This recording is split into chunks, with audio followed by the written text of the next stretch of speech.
राधे राधे महाराज जी। महाराज जी, यदि कोई व्यक्ति अत्यंत असहनीय पीड़ा से गुजर रहा हो परंतु वह आध्यात्मिक ना हो, उसे भगवान के विषय में कोई ज्ञान ना हो, तो ऐसे व्यक्ति को उस पीड़ा से बाहर निकालने के लिए किस प्रकार का मार्गदर्शन?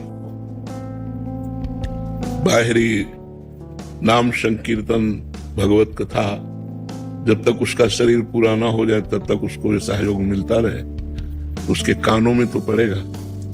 तो जो वाणी से बोलने का फल है, कथन का, वही श्रवण का फल है। तो ना चाहते हुए भी यदि उसे नाम सुनाई दिया, भगवत कथा सुनाई दी और प्राण छूट गए, तो भगवत प्राप्ति हो सकती है। अन्यथा निज कृत कर्म भोग सुन भ्राता, को न काहू के सुख दुख कर दाता। फिर उसे कर्म भोगना ही पड़ता है। बिना भजन के, बिना अध्यात्म के फिर तो कोई उपाय नहीं है। बस एक आखिरी उपाय, क्योंकि जहां वो पड़ा है वहां भगवान की कथा, भगवान का नाम कीर्तन की व्यवस्था कर दी जाए, तो जो कथन से फल मिलता है वही श्रवण से फल मिलता है, तो उसका मंगल हो सकता है, अन्यथा नहीं। अध्यात्म के बिना जुड़े तो व्यर्थ जीवन चला जाता है। भगवान का नाम जप नहीं किया, भगवान की शरण में नहीं है, तो उस जीव का क्या महत्व? उस पशु तुल्य अपने जीवन को व्यतीत करके नष्ट कर दिया, तो फिर जीव को अवश्य में भोक्तव्यम कृतम कर्म शुभाशुभम, शुभ और अशुभ कर्म भोगने पड़ते हैं जीव को। एक ही उपाय है कि मरणासन स्थिति में यदि ऐसा कोई व्यक्ति पड़ा हो तो उसके पास नाम कीर्तन की व्यवस्था कर दे। भगवान की कथा कीर्तन, श्रीमद् भागवत का पाठ, भगवत गीता जी का पाठ, ऐसे महान जो धर्ममय ग्रंथ है, इनके पाठ के श्रवण से उसका कल्याण हो सकता है, अन्यथा और कोई उपाय नहीं। जी राम नरेश जी, धौलपुर से। शेरवंश महाराज जी। महाराज जी, हमने अपनी तरफ से बहुत प्रयास कर लिया, सब तरह से हार गए। मेरा मन मोबाइल में सत्संग का बहाना लेकर प्रपंच देखने लग जाता है और घंटों खराब कर देता हूँ। उसे ऐसा नहीं है, यदि नियम रखोगे तो, नियम रख लोगे तो ऐसा नहीं होता है। अब हमने जिंदगी में मोबाइल नहीं रखा, हमें आवश्यकता ही नहीं। तो जैसे मोबाइल रखते हो, आप इतना अपने पे कंट्रोल रखो कि मुझे एकांतिक देखना है, मुझे सत्संग सुनना है, मुझे अपनी बात देखनी, इसके बाद बंद कर देना है। अब ये थोड़ी कि उसमें कह दो, ऐसे नहीं, अंगुली बढ़ाते मत चले जाओ। अब वही चैप्टर खोलो, इतना पढ़े लिखे हो, बस उतना ही देखो, उसके बाद स्विच ऑफ कर दो, रख दो, आप उसको मत देखो, नहीं तो घंटों समय व्यर्थ कर देगा। महाराज जी, आप तो बचपन से वैराग्य मार्ग पे रहे हैं, तो आपने तो कभी चलाया नहीं है। तो महाराज जी, जो इनको आनंद आ रहा है तो वो तो फिर यही ले रहे हैं महाराज जी। फिर हाँ भाई, घंटों निकल जाते हैं महाराज जी, पता नहीं चलता, जैसे एक समाधि में हो। अच्छा, महाराज जी ऐसे लिखा है उसमें। नहीं, रोको, गलत समय को रोको। महाराज जी, जैसे हम तो गृहस्थी में, आप ऐसे बहुत से काम होते हैं, यहाँ आना है तो टिकट मोबाइल से बुक करनी है, सब्जी लेने जानी है तो मोबाइल से।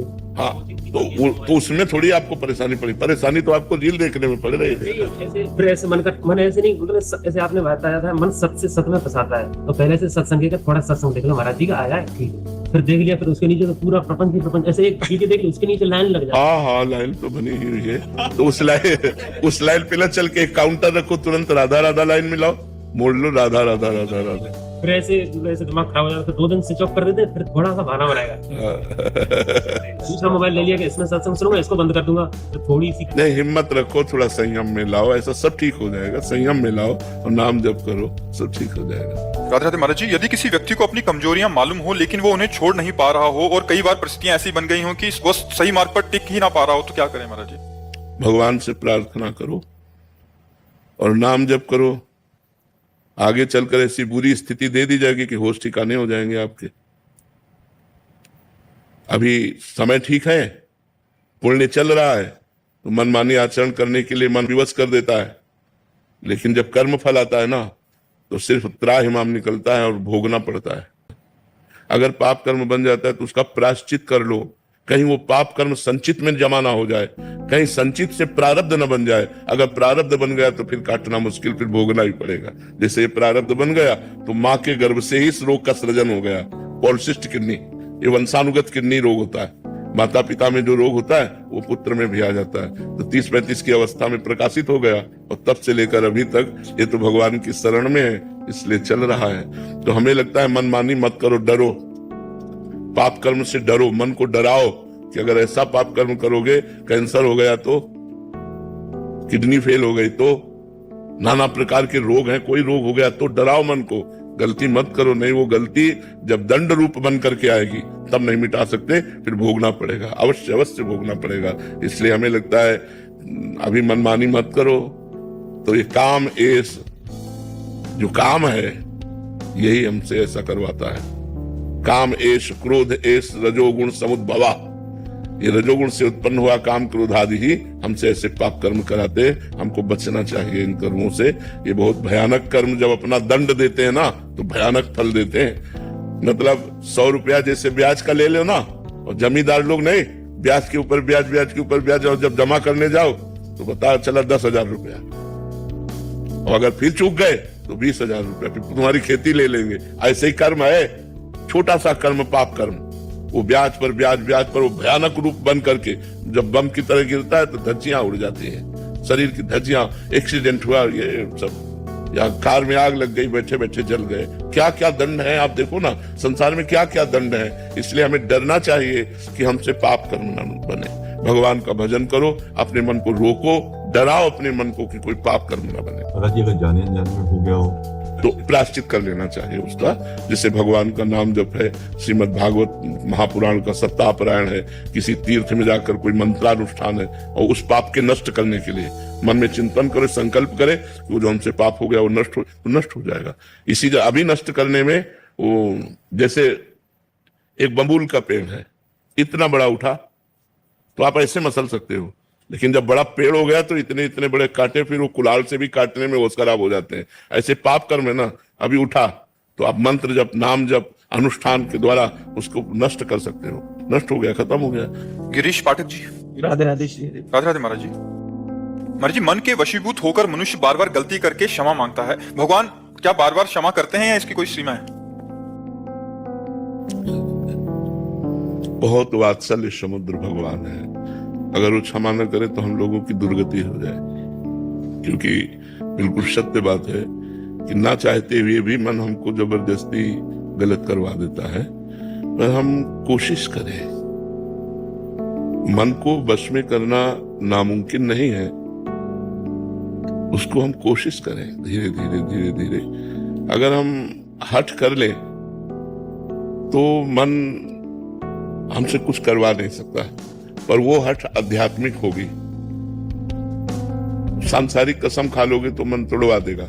बहुत कोशिश करता। हाँ बहुत, ये हम आपकी बात में बिल्कुल सहमत हैं। तो जब तक हमारे अंदर आध्यात्मिक ज्ञान नहीं होगा, नाम जप के द्वारा, शास्त्र स्वाध्याय के द्वारा, सत्संग के द्वारा हम अपनी बुद्धि में विवेक प्रकट करें।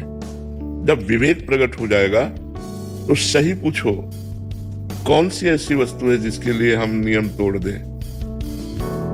सबसे बड़ा संसार का सुख काम सुख रखा गया है। जिन स्थानों को स्पर्श करके हम साबुन और रज से हाथ धोते हैं, उन स्थानों में हम अपनी पवित्रता और अपने नियम को तोड़ करके मन के अधीन हो जाते हैं। ये आप तो गृहस्थ में हो, हम भगवत मार्ग के पथिकों की भी बात करते हैं कि जो साधक सावधान नहीं रहते उनको ये मन घसीट करके इन्हीं गंदी बातों में डाल देता है। चलने वालों में हजारों में कोई एक दो निकल पाते हैं, नहीं तो मार के गिरा देता है मन। ये मन बहुत ही चंचल है और ये अधोगामी है।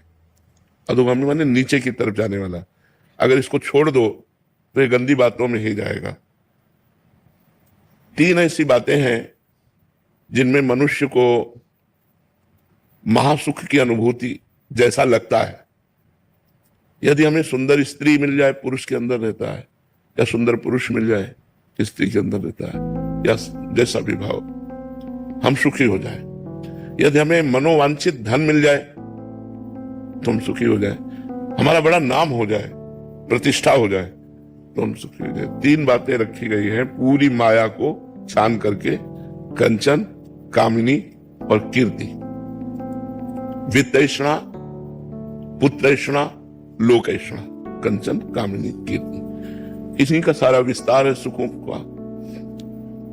अगर हम भगवान के चरणों में अपने चित्त को नहीं लगाएंगे, भगवान से चित्त लगाने के लिए गुरु के चरणों में चित्त लगाना, और गुरु के चरणों में चित्त लगाने का मतलब उनकी आज्ञा का पालन करना। संत और गुरु की आज्ञा का पालन करने से हमें आध्यात्मिक बल आता है, और उसी बल से हम अपनी इंद्रिय और मन को निग्रह कर सकते हैं, भोगों से हटा सकते हैं, अन्यथा कोई चांस नहीं है। आप कसम खा लो, चाहे गंगा की, चाहे राम की, चाहे हरि की, चाहे माँ की, किसी की भी कसम खा लो, ये सब तोड़वा देगा। जब ये अपने आप में आएगा ना, तो जैसे हाथी है ना, हर जंजीर को तोड़ देता है, ऐसे मन मत वाला गजराज है, ये तोड़ करके जबरदस्ती विषयों में गिरा ही देगा। यद्यपि आपकी इच्छा नहीं है कि मैं ऐसा गलत ना करूं, फिर भी आपसे गलत करवा देगा। इसलिए मामे वे प्रपद्यन्ते माया में ताम तरन्ति, श्री भगवान कहते हैं मेरी शरण में हो जाओ। मन मना भो मद भक्तो माद्याजी माम नमस्कुरु, मेरे को प्रणाम करो, मेरा नाम जप करो, मेरे में मन लगाओ, जीत जाओगे। भजन करना पड़ेगा।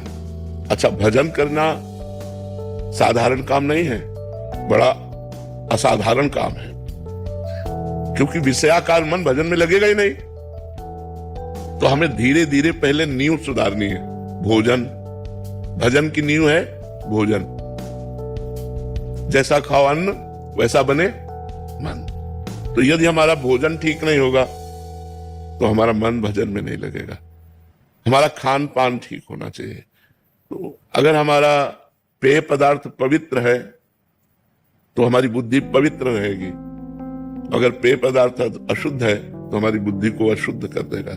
ये थोड़ी देर के लिए आपको सुखद लगेंगी, लेकिन आपके स्वास्थ्य और आपकी बुद्धि की पवित्रता को नष्ट कर देंगी, क्योंकि पवित्र जल नहीं है।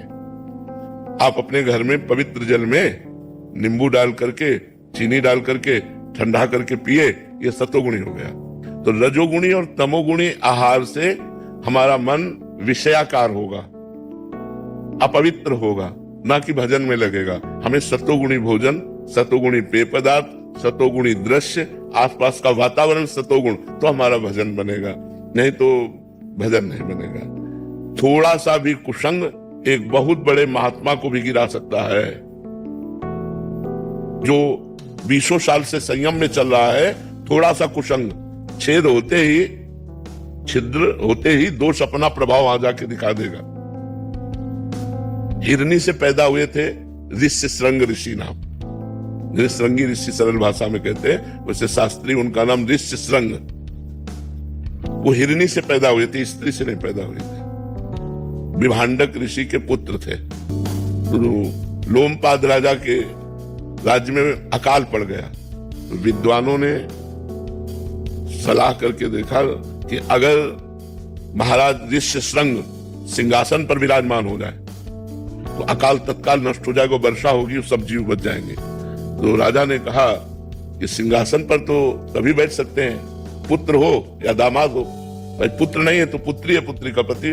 तो पुत्री थी, जो महाराज दशरथ जी की पुत्री थी, वही दोनों मित्र थे, तो उन्होंने उनको दे दिया था। महाराज ऋष्य श्रृंग ने कभी स्त्री नहीं देखी थी। काम का प्रसंग की तो बात जाने दो। देखो संग का प्रभाव, बहुत सी वैश्याएं बुलाई गई और उनको काम दिया गया कि आप ऋष्य श्रृंग को लुभाइए। तो सब वैश्याओं ने कहा महाराज आग की ज्वाला में गिरने की बात करते हो, वो महान तपस्वी, उनके पिता महान तपस्वी, हमसे जरा सी त्रुटि हो जाएगी 2 बूंद जल में भस्म कर देंगे, हमारी हिम्मत नहीं है। तो राजा ने कहा संपूर्ण प्रजा की रक्षा के लिए यदि अपने प्राण भी देने पड़े तो हितकर होता है। आप लोग जितना धन चाहेंगे हम देंगे, आप एक बार ऋष्य श्रृंग ऋषि को लुभाइए। तो 1 योजन की नाव बनाई गई, 1 योजन 4 कोश, और उस नाव में कृत्रिम पर्णकुटी, कृत्रिम पौधे, ये सब ऐसे लगाए गए। और 9 युवतियां 16, 18, 20 की, 10, 15 ऐसे सब श्रृंगार करके अब वो नाव चली जल में। और जहां महाराज का आश्रम था वहां नाव किनारे लगी। उनमें से सबसे प्रवीण 9 युवती अंगूर का रस, ये सब विविध प्रकार के पदार्थ लेकर के पहुंची। और तब पहुंची जब बताया गुप्तचर ने कि विभांडक ऋषि कंदमूल फल लेने के लिए आश्रम से निकल चुके। जो ही वो गए तो उन्होंने देखा है तो कोई ऋषि दिव्य देश के पधारे। उन्होंने कभी स्त्री देखा ही नहीं था, वो तो बस ऋषि के सिवा किसी को जानते ही नहीं थे। तो मृगचर में बिछाया और कहा ये ऋषिवर बैठ जाइए। तो भला वो इतने महान तपस्वी ऋषि के दिव्य आसन पर कैसे बैठ सकती है? तो आसन को प्रणाम किया और कहा मैंने नियम लिया है कि मैं किसी के दिए हुए आसन पर नहीं बैठती। हम अपने आसन पर, वो अपना कोमल बिछा के बैठ गए। कंदमूल फल लाए तो उनका नहीं, मैं किसी का दिया नहीं पाते, हमारे पास है, आप कहो तो आपको भी पवा दे।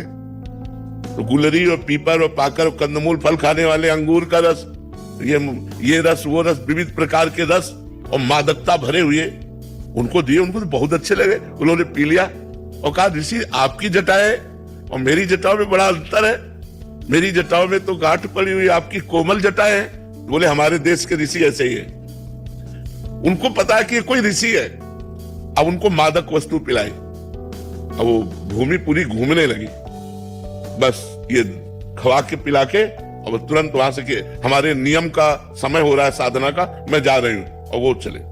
अब वो ऐसे बैठे, विभांडक ऋषि आए तो उन्होंने कहा बेटा तुम कैसे अस्वस्थ से बैठे हो, यज्ञशाला की अग्नि बुझने जा रही है, न तुमने हवन किया है, न तुम दिनचर्या। तुम बोले पिताश्री ये पृथ्वी घूमती नजर आती है, और रोने लगे। उन्होंने कहा अब मुझे आपके गले नहीं लगना, मुझे उस ऋषि के गले लगना जो ऋषि आए थे। तो उन्होंने कहा कौन ऋषि यहां से आ सकता है?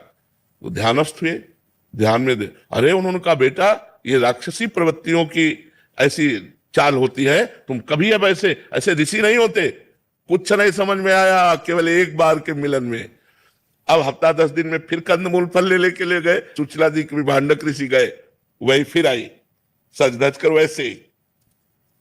अब तो लिपट गए ऋष्य संग और कहा ऋषि मुझे अपने आश्रम में ले चलो, मुझे नहीं रहना इस आश्रम में और नहीं रहना अपने पिता के साथ, मुझे अपने। तो बोले हमारे आश्रम में तो हमारे जैसे ही ऋषि होंगे। बोले बस आप जैसे ऋषियों के बीच में ही रहना है। महाभारत में पूरा भगवान श्री कृष्ण द्वैपायन व्यास देव जी ने लिखा है। अब वो ले गए तो नाव चार कोस की, एक योजन का मतलब 4 कोस की नाव थी, और उसी में पूरा पर्णकुटी और सब। महाराज जो मृगी से पैदा हुए थे वो शादी किए और महाराज सिंहासन पर विराजमान किए। तो हम लोग तो माता से पैदा है और हम लोग अन्न पा रहे हैं। यदि थोड़ा भी छूट मन को दे दी जाए तो ये मन नरकगामी बना देगा। बहुत चंचल मन है, इसको साधना के द्वारा और भजन के द्वारा और दूरी बना के, अगर हमें सही ढंग से चलना है तो एक दूसरे की दूरी बनानी होगी। हमें पता है मैं यहां गिर जाऊंगा तो मुझे नहीं जाना चाहिए, मुझे दूरी बनानी चाहिए। तो ऐसे ही गृहस्थ धर्म में है कि अपनी पत्नी से केवल अपना भाव रखे, अन्य माताओं बहनों के प्रति पवित्र भाव रखे, और एकांत में कभी उनसे ज्यादा देर ना मिले, नहीं तो मन हमारा बड़ा चंचल है, वो कभी खराब होकर के गलत आचरण कर ही सकता है। इसलिए साधना के द्वारा, इसे भजन के द्वारा रोका जा सकता है, दूसरा कोई उपाय नहीं। बड़े बड़े ऋषि मुनियों को ये भ्रष्ट कर देता है, मन बड़ा चंचल है। एक बार एक जंगल में ऋषि रहते थे, प्रभुदत्त ब्रह्मचारी जी की वाणी से कथा है। तो वो पपड़ी पाते थे, जो वृक्ष की छाल की सूखी हुई पपड़ी, क्योंकि उनको यह था कि अगर मैं अच्छा पदार्थ पाऊंगा तो काम पीड़ित करेगा और मैं काम विजयी बन के दिखाऊंगा। तो 12 वर्ष उन्होंने वृक्ष के सूखी छाल की पपड़ी पा करके और कठिन भजन किया। अब तो महातेजस्वी हो गए। एक दिन काम प्रकट हुआ और कहा क्या तुम समझते हो कि तुमने काम पर विजय प्राप्त कर ली? तो उनका एक काम क्या, हजारों काम पर विजय प्राप्त कर चुका हूं। तो बोले महाराज अब मैं अपने बाण संधान करता हूं और आप संभालो अपने को। तो उनका जाओ नहीं तुम्हें भस्म कर दूंगा। बोले हाँ भस्म करने की सामर्थ्य है, लेकिन मैं जा रहा हूं और आज से हमारा बाण चालू आपके ऊपर, अब आप संभालना। इतना कह के चले गए। अब वो ऋषि ये समझ नहीं पाए कि काम कौन से बाणों का संधान करेगा। अब जहां जहां वो पपड़ी खाते थे, वृक्ष की पपड़ी, वहां वहां हलवा घी का। ऋषि ने जब देखा कि वृक्षों के जितने वृक्ष उस जंगल में सब में हलवा लगा हुआ, तो उनका ये मेरे तप से भयभीत होकर वृक्ष हमें लगता है कोई स्वादिष्ट पदार्थ देने लगे। अब वो खाने लगे। अब 10वें वृक्ष से जब पाया तो आधा किलो हलवा तो गया ना, तो अब हड्डी के ऊपर मांस बढ़ना शुरू हुआ। महीना हुआ। एक दिन छम छम छम छम पायल करती हुई और एक कटोरा लिए हुए, जे ही देखा ऋषि आ रहे तो ऐसे हलवा लगा के भाग। उनका खड़ी हो जाओ, तुम कौन हो? क्या ये स्वादिष्ट पदार्थ तुम लगाती थी? तो उनका हाँ मां। तो भाग क्यों रहे हो? मैं आपके तप से भयभीत हूं। बोले नहीं नहीं नहीं, महीनों से इतना स्वादिष्ट पदार्थ पवार, क्योंकि पहले अन्न जाएगा तो बुद्धि बदलेगी ना। तुम इतना स्वादिष्ट पदार्थ पवा रहे, तुम भयभीत क्यों हो रही हो? तुम बोले महाराज वृक्ष में चुपचाप इसलिए लगा जाती थी कि आपकी सेवा बन जाए, मैं आपकी सेवा करना चाहती हूं। बोले लाओ कटोरा, वृक्ष में लगाने की जरूरत नहीं है। अब रोज कटोरा लेके तुम ले आ जाना, मैं इस कुटिया में रहता हूं। कटोरा लेके आने लगी। काम ने चैलेंज किया था, मैं अपना बाण संधान कर रहा हूं, तुम सावधान। फिर एक दिन पूछा तुम इस जंगल में क्यों रहती हो? तो उनका मेरी माँ तपस्विनी है तो मैं अपनी माँ के साथ रहती हूं। तो आखिरकार तुम्हें ब्याह तो करना ही पड़ेगा। कहा ये तो माँ का विषय है, मेरा विषय तो है नहीं, ये तो माँ जाने। नहीं, अगर आप राजी हो ब्याह करने के लिए तो मैं कैसा रहूंगा आपके लिए? अरे महाराज हम तो आपकी सेवा में लगी है, हम तो आपकी सेवा में लगी है, आप आदेश कीजिए। तो बोले माँ से बात करके आप कल आना। बोले अवश्य। दूसरे दिन पधारी, महाराज मैं निराश हूं, ब्याह नहीं हो सकता। बोले क्यों, निराशा क्यों? बोले माँ ने एक शर्त रखी है कि अपना मुंह काला करके मुझे पीठ में बैठाल कर और अपनी कुटिया से और मेरी माँ की कुटिया तक आपको घुटनों के बल चलना पड़ेगा, और मैं आपकी पीठ में, और ऐसा मैं आपसे करवाना नहीं चाहती। उनका अगर संध्या काल में ये काम हो जाए तो? बोले वो काल कोई भी हो, लेकिन आपको ये करना पड़ेगा अगर ब्याह करना है। महाराज राजी हो गए, मुंह काला किया, पीठ पे बैठाला, घुटने के बल चले। और जब वहां पहुंचे तो काम खड़ा था। उसने कहा ये मेरी रची हुई माया है, मैं ही हूं इसका स्वामी, बोल तेरी तपस्या कहां गई? ये कहो कि मैं तेरी तपस्या नष्ट नहीं की, केवल दिखाया है तुझे कि अगर तू तपस्या का अहंकार करेगा तो देख घुटने केवल चल रहा, मेरी माया तेरे पीठ पर बैठी हुई है। तो ये मन बड़े बड़े ऋषि मुनियों को मोहित कर दिया। हम तुम तो बहुत छोटे लोग हैं, बहुत छोटी सामर्थ्य है, इसलिए भगवान का आश्रय ले लो। सिम की चाप सके को तासु, बड़ रखवार रमापति जासु। भगवान जिसकी रक्षा करते वही अपनी धर्म से, पवित्रता से चल सकता है। इसलिए नाम जप करो और भगवान के आश्रित रहो।